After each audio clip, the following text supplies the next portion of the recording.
I just got my daughter Emily's bicycle out of the bicycle repair shop, and it's just about good as new.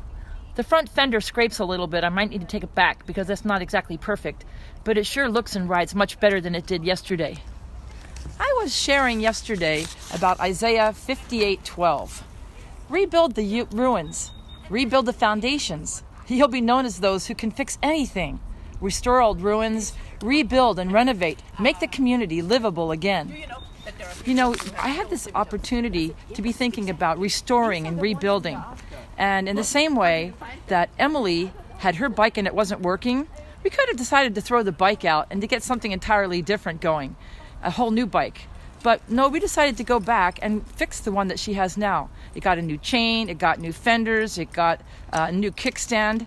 And what I was thinking about is we have relationships and we can either keep those relationships going long term or we could throw them out.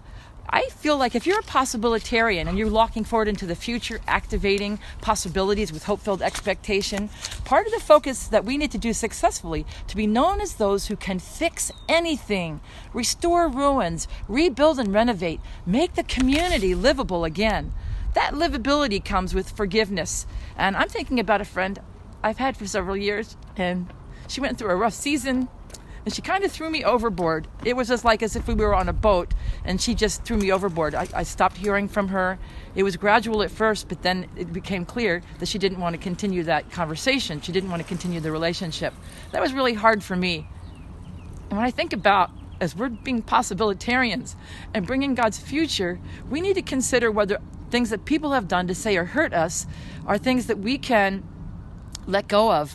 Because if we're leaning into the future, then we need to take a look at relationships, even long-standing relationships that we've had, and go back and forgive. And sometimes keeping it real, I don't want to forgive things that friends have done. But Jesus says, we're heading forward into the future with them. Don't give up on them. Take a look at, let go of the offense and focus on the relationship itself.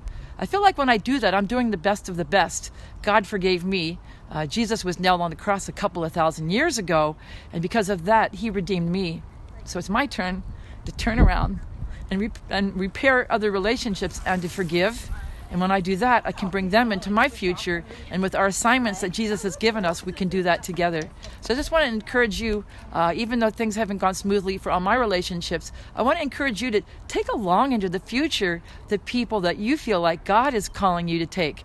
And that sometimes means when there's a hurt in your heart, to go forward and to forgive them, let go of that offense, and just relax into the presence of God.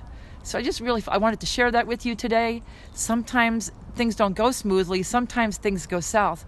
But we can forgive and let go and let God. Well, that's the Hare Clip for today. Lord's blessings to you guys. Take care.